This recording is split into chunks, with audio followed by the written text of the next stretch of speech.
Hello and welcome to the Brian Hornback Experience. This is episode 141, and it's not just me talking tonight. I've got a guest, and that guest is none other than Dawn Close. Dawn, for those of you that read Brian Hornback, you've probably seen me in her house in South Knoxville about a year or so ago. They were fighting the Dry Hollow community.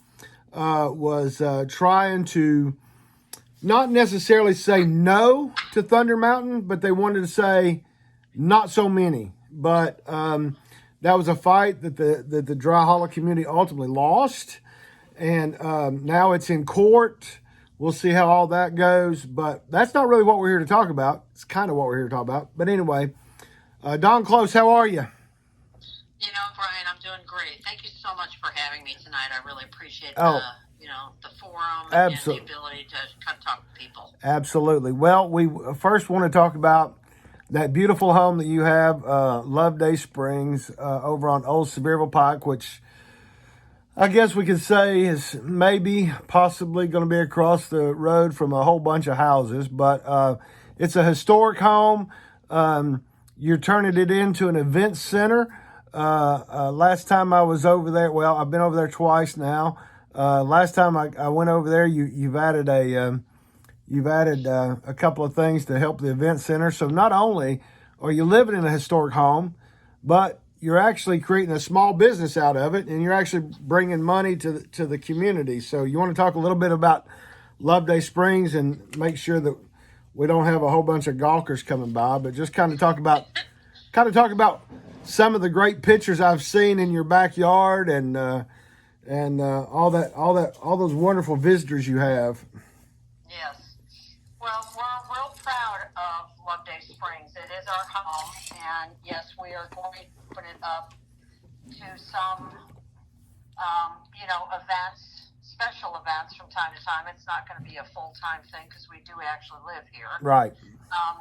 The home was built in the 20s, but prior to that, the reason it's a historic home and the property's historic is because it used to be the stagecoach layover between Knoxville and Sevierville. So they would come and they would change out their horses, and people would, hang out by the beautiful natural creek that we have behind our house. We have those, artesian springs, which feed that creek. And anyway, they had a little cantina, and so we have some of the old relics, from those, 1800s when all that was going on. The Pony Express would also come through here too. So, and many very interesting people have lived here along the way. The latest one, which is, someone that everyone in Dry Hollow knows, is the Ben Bowers family. Yep. He owned it, and he owned the farm across the street and many parcels in this area. And the Thunder Mountain actually purchased all of those parcels from the Bowers family.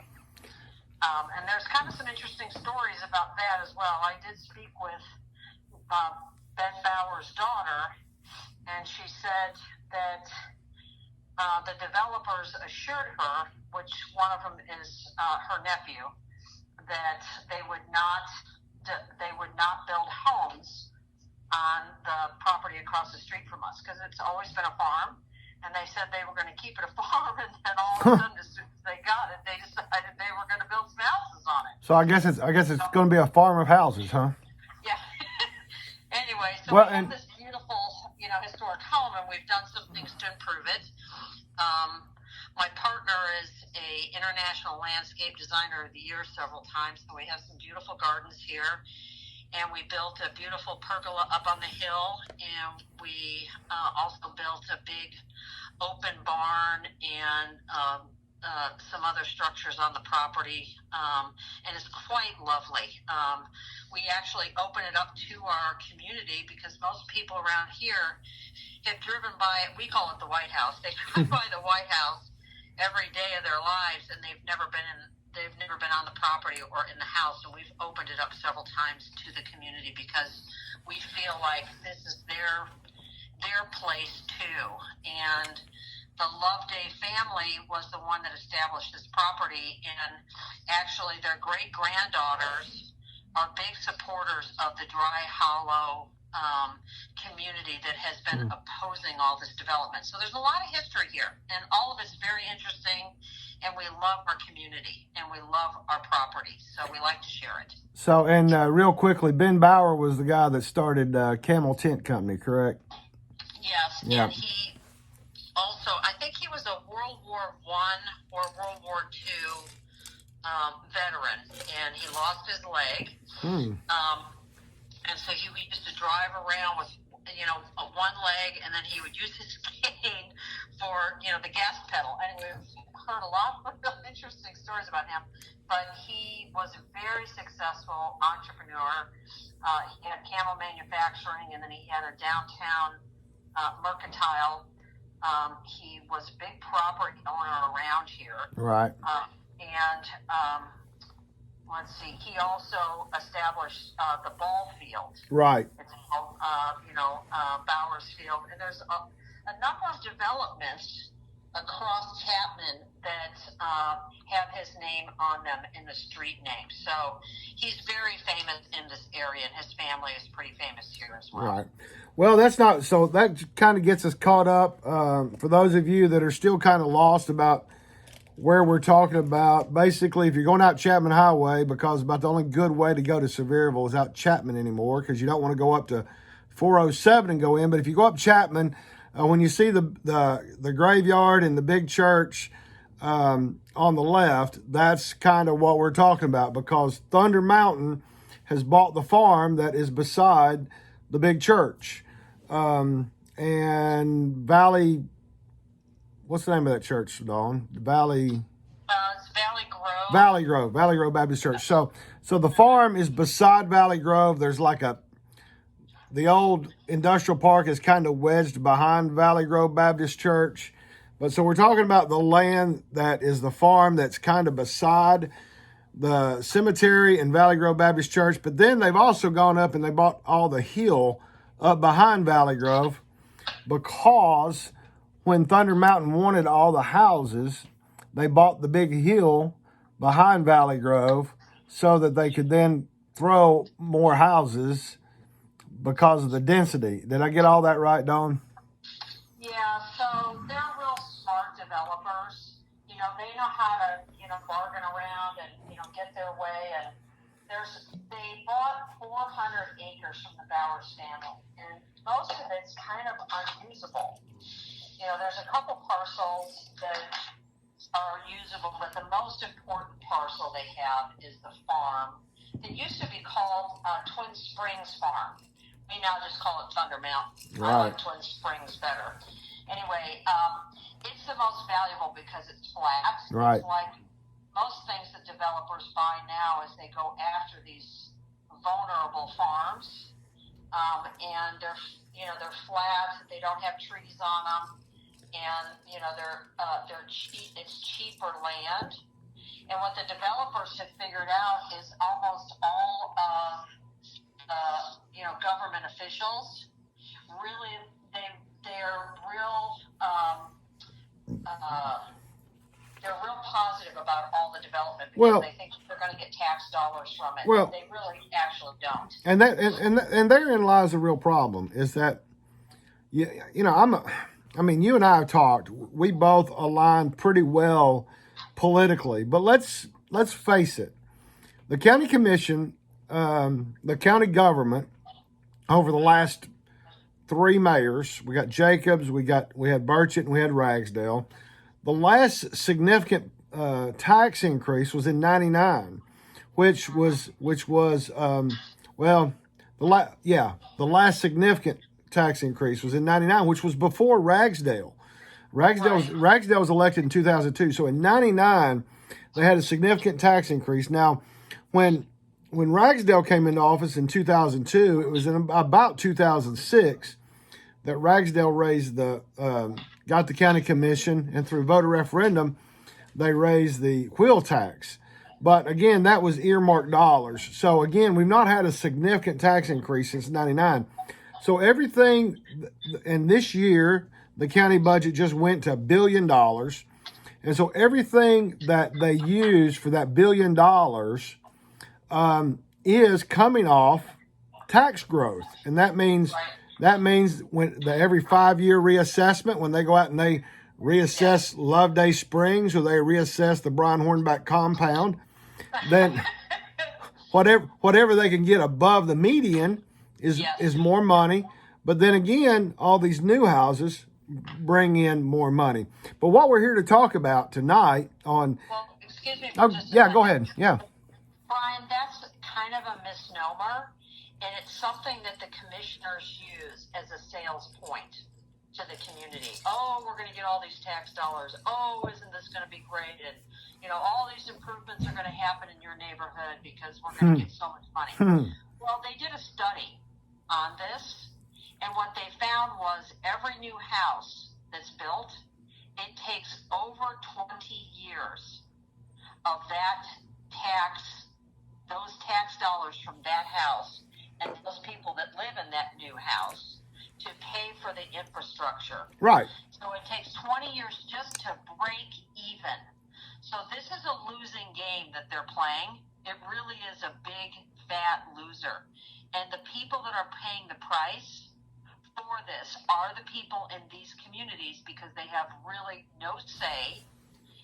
But more and more people are coming, which is fine. Right. But, their roads are not getting improved. They have a lot of very unsafe situations on their overcrowded streets. And, they're having a big problem. It's taking sometimes an hour or 2 hours for the ambulance to get to someone's home when, there's a critical medical emergency. That's crazy because we don't have the infrastructure. We don't have the services that we need.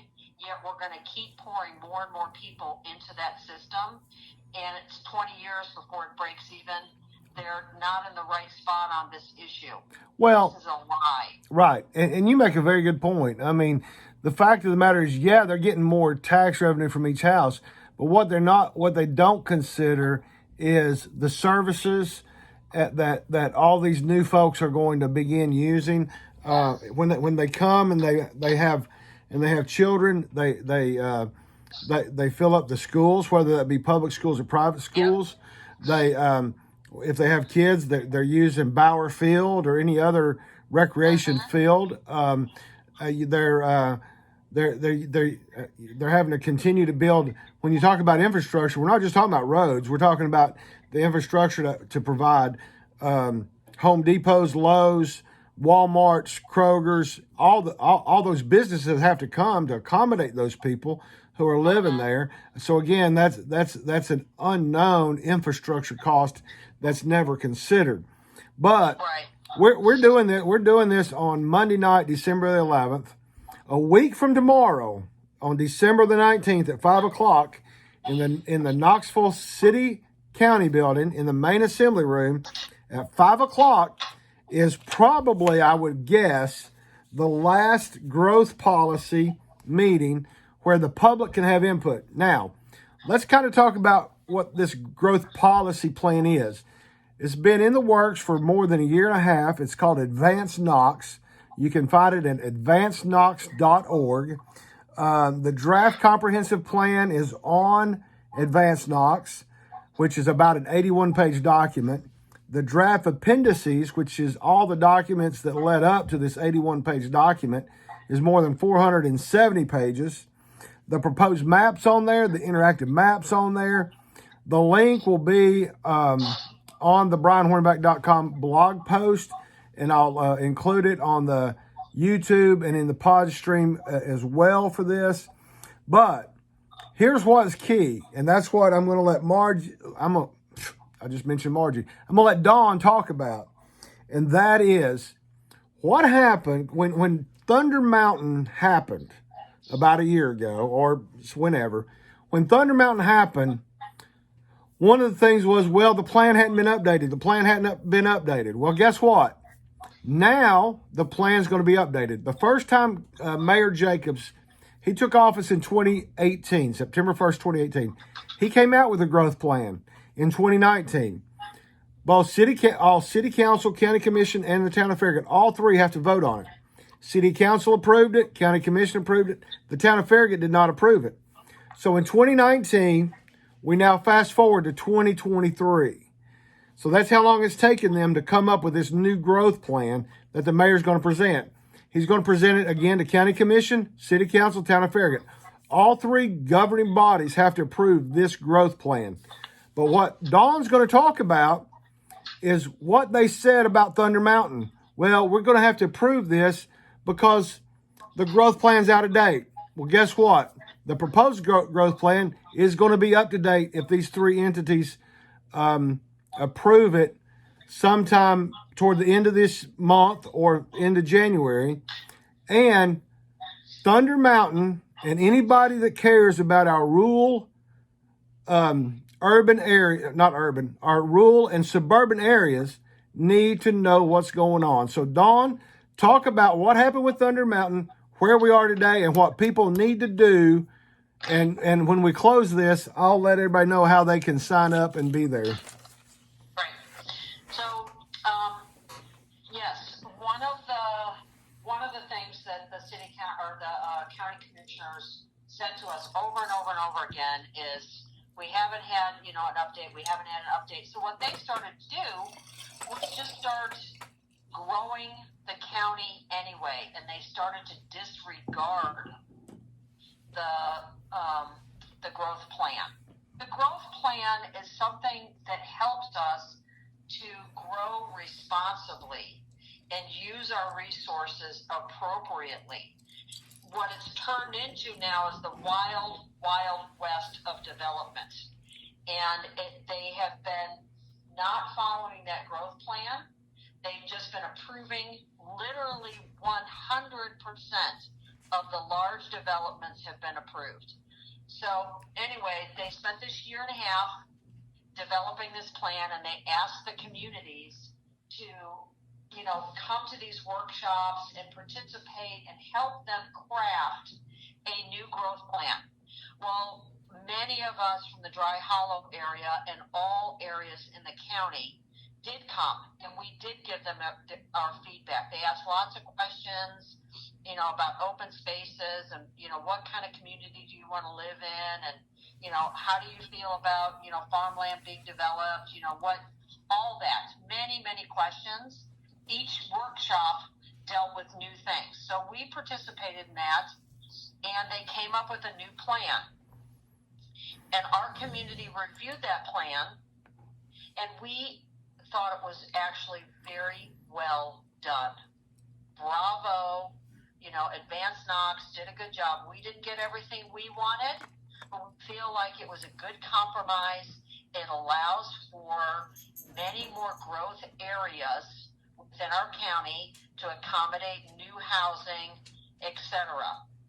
And so, we thought, this is going to be great. And, we thought it would be easily approved, and, then we would move on our merry way. And our farmlands would be protected, and our rural lands would be protected, and our small communities would not be overrun by this, wild, wild west development bonanza that's going on around here. So anyway, what we found out last week is they're asking for public comment on their website at advancedknox.org, and they're asking people to comment about what they think about the new growth plan, and specifically areas that they have objection to or things they want to add, et cetera, et cetera. So Thunder Mountain is now requesting that their 3 parcels that are currently not in the growth plan, they weren't in the growth plan when they purchased those properties, they're not in the new growth plan, and now they're asking, before the growth plan has even been approved, something that's been in the works for a year and a half, and really in 5 or 6 years in the making, they're not satisfied with it because they're not getting their designation for high density. So they're asking for their parcels to be included in the growth plan. and we're in an outrage over it. So how far? So how close is the growth plan? Now, for those of you, I forgot to say early on, for those of you that don't know where Valley Grove Baptist Church is, Dry Hollow is about 1.5 miles, 2 miles from the Sevier Blount County line. Is that right? Yes, we're at the very edge of the county. Right. So if Thunder Mountain were included in the growth plan, where is the growth plan in the new plan, and how far would it have to stretch to get to Thunder Mountain? So they're just asking for their parcels, the ones that they purchased, only their parcels. So what those parcels are is the farm across the street from us. They want that to be high density. So currently they can build 1 to 2 houses per acre. We as a community are fine with that. We prefer not to have it, but in the spirit of compromise, we would be okay with that. They're within their right to develop it to that degree. They don't want that. They want to make more money, which that's their right, but they need more houses per acre in order to make it profitable for them. So they've been asking for 4 or 5 houses per acre. Right. And that's high density. Well, in our community, our little tiny Dry Hollow community, we have 1 house per 2 acres. Mm-hmm. It's very rural out here. So now all of a sudden on tiny Sevierville Pike Road, it's a country road, we're going to now throw, 500 homes, which means that's 5,000 trips a day on that little tiny road. And right across from my driveway and right across the street from my historic home is going to be 500 homes smacked in, cheek to jowl. And they won't be nice either, I promise you, because one of the problems with that property, and this is my problem with how the commissioners are doing their job. That land was owned by Bowers, and he had an industrial park. So he had a farm and an industrial park. Those two things work very well together. Yeah. Now what they want to do is they want to turn the farm into a development which is right next to the big industrial park. You can see the industrial park. You can smell the industrial park. You can hear it. You can really hear the sandblasters. Yep. And I drove the county commissioners up there and I showed them, and I actually had the sandblaster turn on his machine to see how loud it is. So this is the crazy part. They approved this, and I said, wait just a second. I said, if there was a housing development already there at Thunder Mountain's property, would they ever allow an industrial park to be built next to it? And they all said no. This is what's wrong, is we're saying yes to every development, and we're not being discerning. There's good development, there's smart development, and then there's bad development. There's one other that I want to give an example of what they're doing. The projects that they're approving don't meet the standards that most of us think that they should. So they're across the road on Chapman. They're getting ready to build 120 condominiums. And I drove up there because I thought, well, I wonder if they have a different way of getting in and out of this development. Do they have another entrance or exit? And they don't. Mm-mm. They have one way in and one way out, and it's on to Chapman Highway, which is very, very busy. And when we were at one of those workshops, I asked someone from the engineering department, I said, I drove over there one day, and I said I had a very difficult time turning left like I was going to Knoxville. Right. And I said the traffic was horrendous. I said, what's going to happen to those people when they have to go to work in Knoxville? He said, oh, no. He said, don't worry. We're not going to let them turn left. they can only turn right. They I- approved that development. They have no business approving something that you can only turn right. Obviously, Most people work in Knoxville. obviously, these people don't ever drive around Knoxville, do they? Because people do things they're not supposed to do every day, all day long in Knoxville and Knox County when they're driving around Knoxville and Knox County. Well, it's crazy because right there, like, less than half a mile is where the Baptist church is. And on Sunday, the Baptist church has hired police officers. Oh, sure. What they do is when church lets out, they go up onto Chapman Highway and they stop the traffic and allow the churchgoers to